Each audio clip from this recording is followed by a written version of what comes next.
L'histoire de Noé. Dieu a dit que la terre est pervertie, corrompue.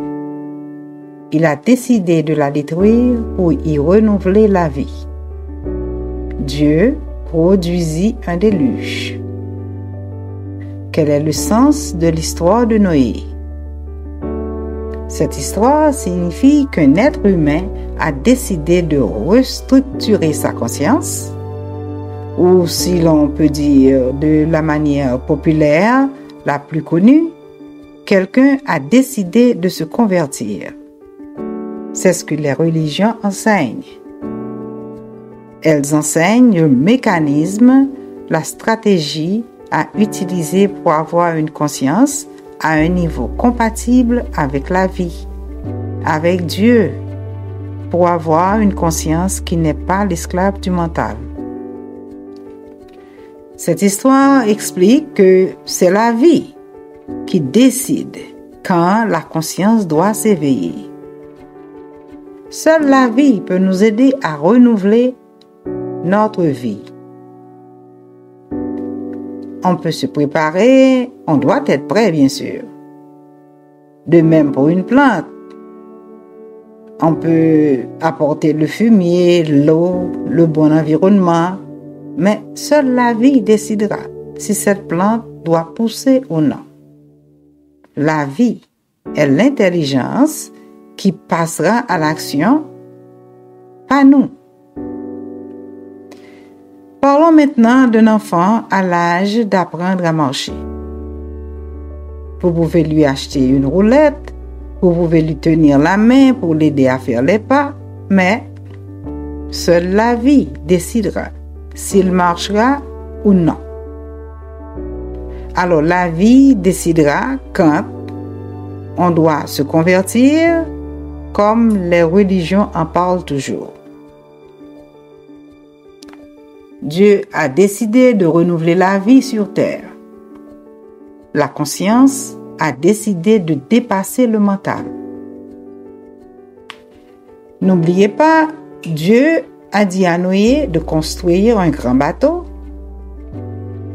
Et vous le savez déjà, le bateau, l'arche, la crèche ou le panier symbolise le mental. C'est un récipient. Nous avions parlé en détail lors d'interventions précédentes. Le bateau flotte sur l'eau. L'eau est une conscience pure et informe, symbole de la vie. Dans l'eau, il y a beaucoup de poissons. Le poisson est synonyme d'intelligence. Ses yeux sont toujours ouverts, naviguant dans une conscience pure, qui est l'eau. La vérité émane de la conscience. Tout ce qui est dans le bateau représente les pensées du mental. Ce qui flotte sur l'eau, ce sont les pensées conscientes, la vérité.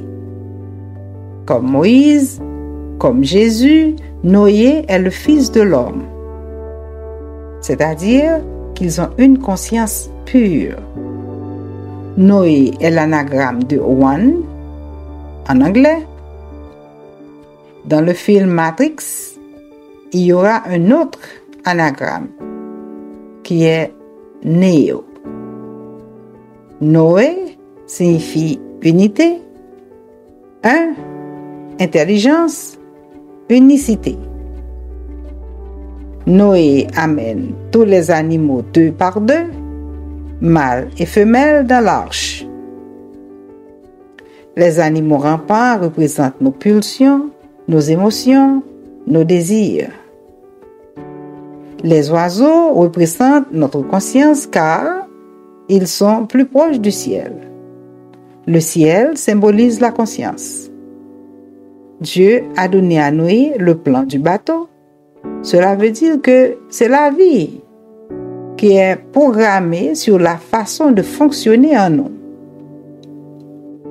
Le déluge s'est produit. Tous les autres êtres humains qui n'étaient pas dans le bateau ont péri, ce qui signifie que toutes les fausses pensées, tous les jugements, toutes les suppositions sont supprimées. Supprimé par quoi? Par la pluie. La pluie est de l'eau. Et l'eau signifie conscience claire. La pluie vient du ciel, du haut. Plus tard, aux environs de 40 jours, Noé a envoyé un corbeau pour tester la terre, pour savoir si la terre est encore humide, c'est-à-dire si la conscience est prête. Un corbeau est un oiseau charognard noir qui symbolise les mauvaises pensées, les pensées pleines d'erreurs. Ce symbole est très important. Le corbeau représente les gens qui sautent de religion en religion, cherchant une réponse, cherchant un développement intérieur. C'est le mental qui essaie d'évoluer dans la conscience. Le corbeau est revenu avec les pieds mouillés. Au bout d'un moment, Noé envoya une colombe, cette fois-ci. La colombe est un oiseau blanc. Elle symbolise la pureté. La colombe est revenue toute sèche, avec un duvet d'olive au bec. Dans un enregistrement précédent, nous avions parlé de la signification de l'olive. L'huile pure est extraite de cette plante. Le Messie est oint d'huile précieuse, essentielle, fondamentale. C'est la conscience. Plus tard, Noé renvoie la colombe. Elle n'est pas revenue. Ce qui signifie que la terre est complètement séchée et prête à nous recevoir. La conscience s'est débarrassée de toutes les impuretés. Alors Dieu fit un pacte avec Noé par un arc-en-ciel. Vous savez qu'un arc-en-ciel unifie la terre au ciel, le haut avec le bas, la conscience et le mental, l'esprit et le corps. On dit que le Seigneur renifle une odeur agréable, ce qui signifie que la conscience se sent à l'aise, se sent en paix. Alors Dieu promet de ne plus jamais déclencher de déluge, ce qui signifie que la conscience ne s'identifiera plus avec le mental.